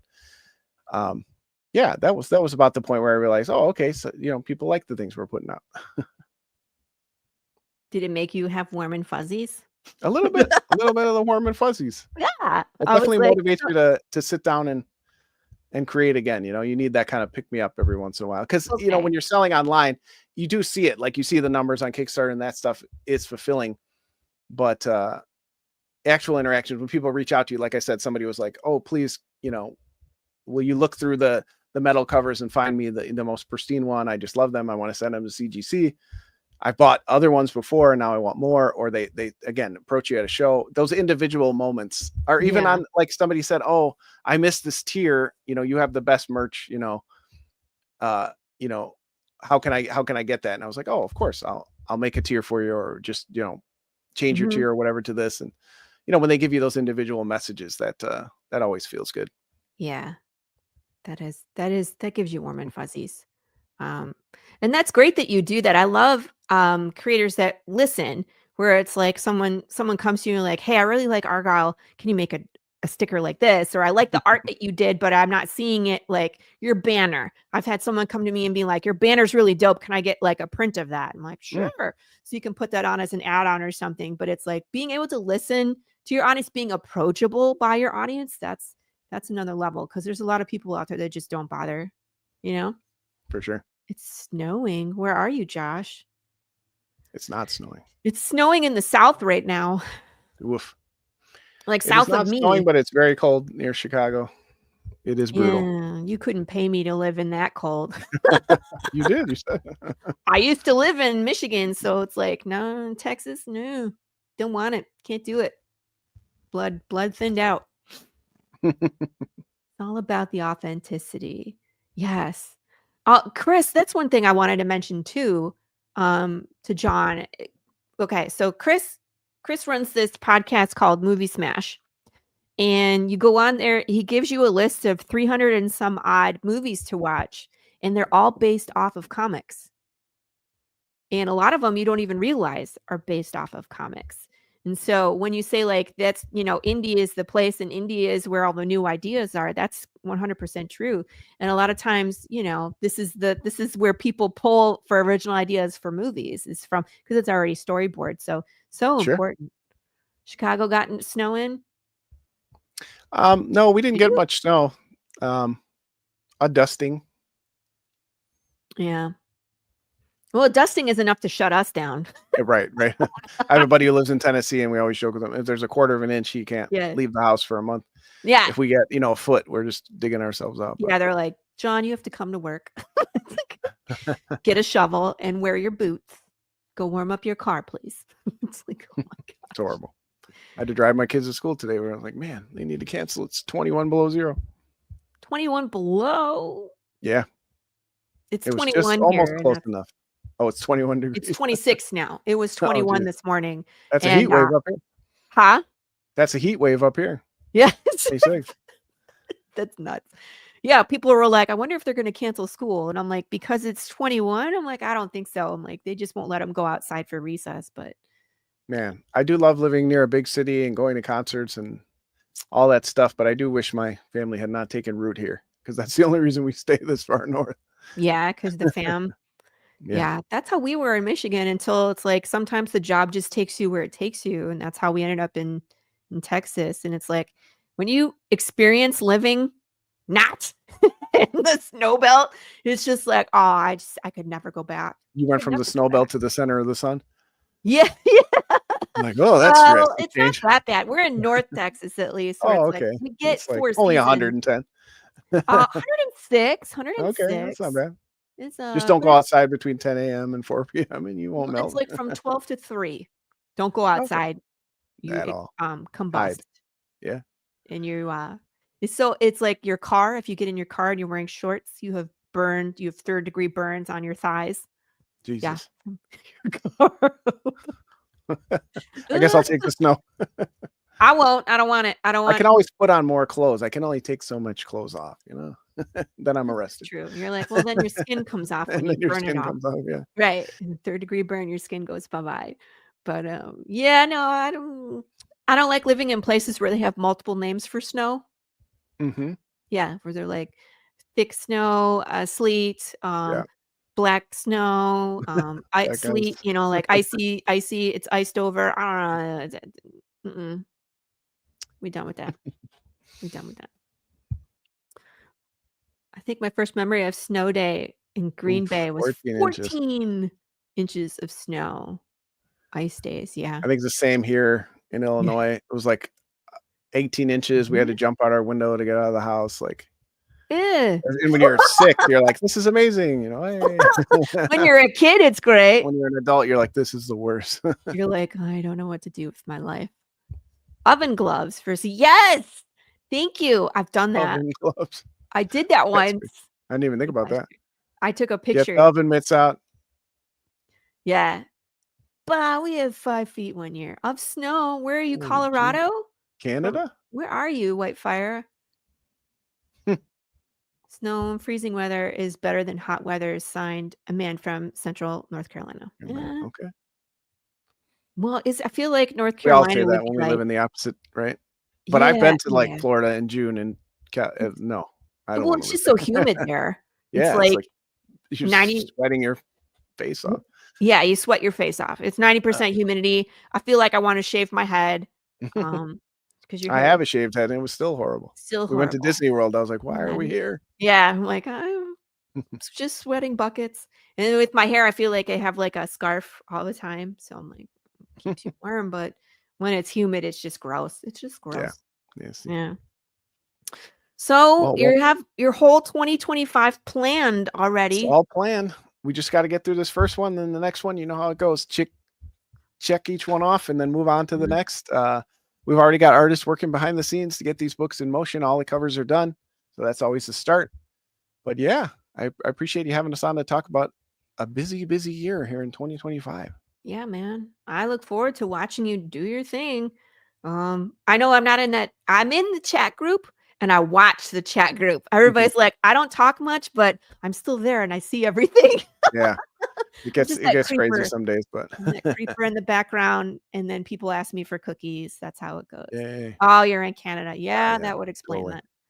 that. But yeah, this is the best place to find me. I know it's cheesy. The Thank link you. tree link. I'm Part-Time Comics with an X on all social medias. I'm pretty active on there. So again, I'm always happy to share the little knowledge that I have. So if anybody has questions, you're looking to make that start in comics, I want people to learn the lessons I learned so you don't have to make some of the silly mistakes early on. So I'm always happy to talk to people, look at campaigns, do all that kind of stuff. So Yeah, that's awesome. And thank you for doing that. It's so important for us as a community to help each other grow, because when, people get into comics for the first time, and I was there, where it's just like, I have no idea what I'm doing.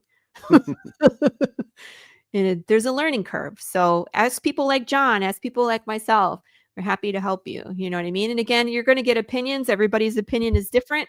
Everybody's audience is different. So what works for Jon might not work for me and vice versa. So take everything with a grain of salt and make the best decision for you and your project. So thank you again. Oh, Glenn, that was so nice. Great work, Jon, and outstanding. Absolutely.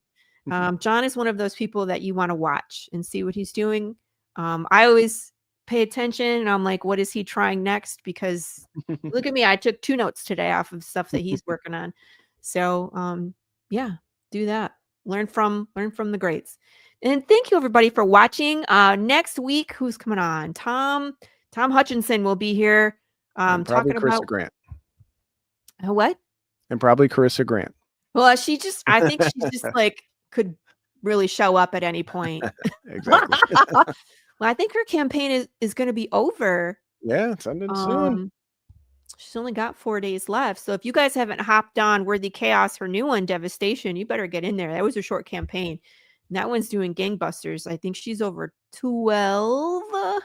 Let's go look at it. 12.5 last I checked. Was it? Let's go look. That's a big one, but don't be fooled. People look at those numbers. They think, oh my gosh, this person's, doesn't need my support. She absolutely does. We're always in the hole. Okay. Yeah. No campaign could, unless we did $1 million. Right. But I mean, like, even with this, her cost of producing this is still, it's super high because with 260 backers, you're printing how many books and all of that merch and plus her art production. So exactly. And I'm not underselling. We congratulate Corissa on an amazing achievement. Yes. A lot of people in our community don't reach the 5 figures, but again, all that rolls into the next book, the next series. Now she's got multiple series. So yes, all of it, even $1 supports. She's an amazing part of the community, and we want to cheer her on to 6 figures next time. Who knows? 6 figures. That's amazing. And yes, not all pledges go through. So that's insanely true. Especially on the bigger campaigns, you get hit hard. Oh, for what's your issue on Friday? Okay, so tune in to see. It might be wrapped up by then. She might have made a mistake there. Yeah, it says 3 days to go. It ends Friday at 8. Oh, maybe that night. Okay, there you go. Yeah, it ends that night. It says 8 p.m. Central. Oh, perfect. Then yeah, so she'll be right as it's coming down. I was 200 backer. Sorry to tell you there. I was backer 200. Oh, I just read. My brain was like, what? My brain read it wrong. You were backer 200. That's amazing. Nice. Pledge bots. Don't even start with that. That's terrible. Pledge bots are a mess. Anyway. Let's wrap this up, people. We will see you next week. Join us for Tom Hutchinson and whatever crazy thing he's promoting is his, 15th year at Big Dog Inc., which is insane in my mind. And I'm looking forward to seeing, maybe he'll drop some exclusives on us, and I would like to see what he's popping out. So I love you all. Be excellent to each other. Kiss your babies. We will see you all next week. Bye. Bye. Oh, I have to push another.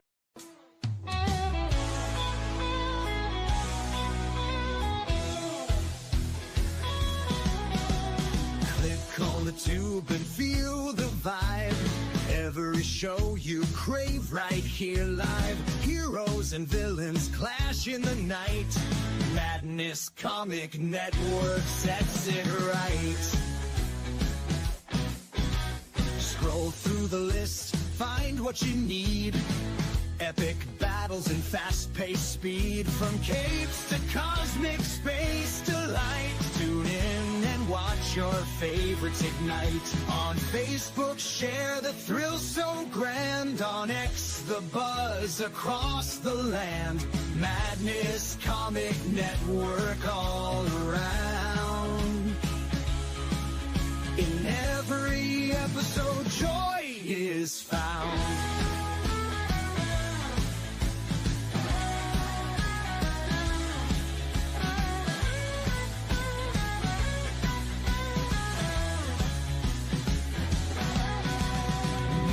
Uploads, they never end. Superheroes and their friends. Catch every twist and every turn. Madness Comic, you will yearn. Stay up to date with every twist. Madness Comic, don't miss a gist. From laughter to tears, every mood. Madness Comic sets the groove. Click that button and subscribe. Catch the wave and ride the tide. Join the fun, join the craze. Madness Comic brightens days. Hey!